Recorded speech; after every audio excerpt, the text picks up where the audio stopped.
Menurut saya ya.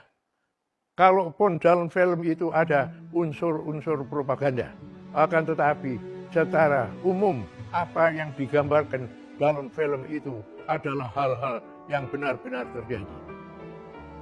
Jadi kaum muda sekarang harus menyadari bahwa memang sikap dan perilaku komunis seperti yang tergambar di film itu adalah yang terjadi sebenarnya di Indonesia.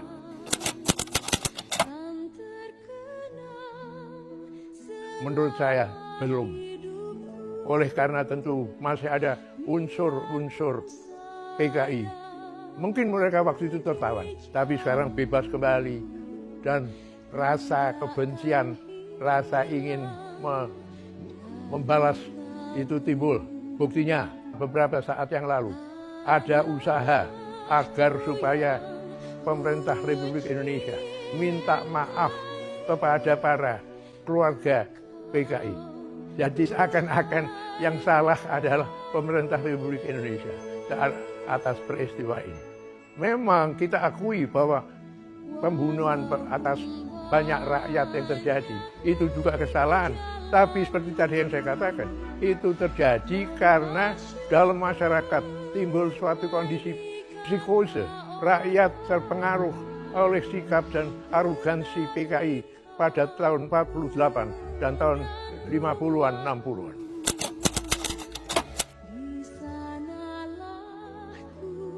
Menurut saya, sikap pemerintah dari dulu hingga sekarang tidak memadai atau kurang memadai untuk membuat PKI tidak berdaya. Maka kita harus memperhatikan kondisi rakyat kita sesuai dengan apa yang dikehendaki oleh Pancasila. Sila kelima menyatakan keadilan sosial bagi seluruh rakyat Indonesia. Ini belum cukup tergambar dalam kehidupan bangsa kita.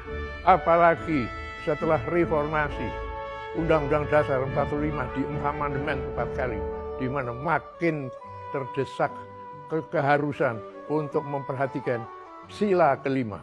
Buat saya maka itu sekarang penting sekali kita kembali ke Undang-Undang Dasar 45 versi 18 Agustus 45. Kalau kemudian diperlukan perubahan-perubahan berhubung dengan keadaan yang sudah memang mengharuskan perubahan, itu bisa terjadi melalui addendum, bukan melalui amandemen. Dengan demikian, maka masyarakat dan bangsa Indonesia lebih terjamin bisa hidup menurut Pancasila yang kita kehendaki pada 18 Agustus 45.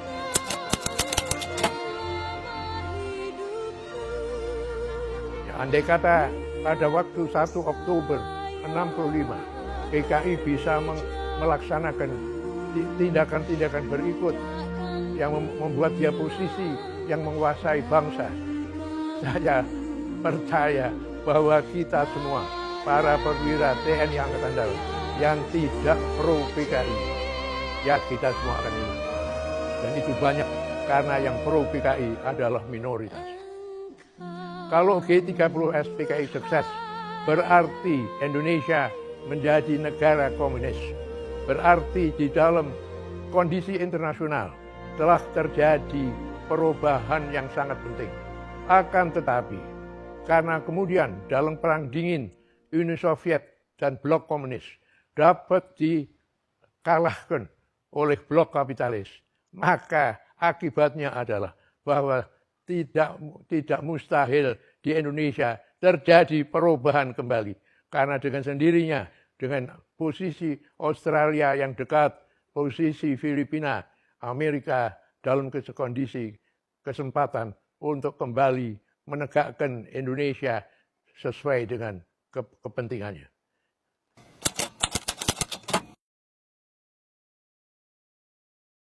Pertama, saya ingin menegakkan kenyataan apa yang sebenarnya terjadi dengan G30S PKI. Saya tidak mau timbul pikiran bahwa PKI tidak bersalah. Saya juga tidak mau ada pikiran ini masalah internal Angkatan Darat. Saya juga tidak mau ada pendapat bahwa ini buatan Soeharto untuk menjatuhkan Soekarno. Karena ini semua tidak benar. Yang benar adalah usaha PKI seperti yang tadi sudah saya uraikan.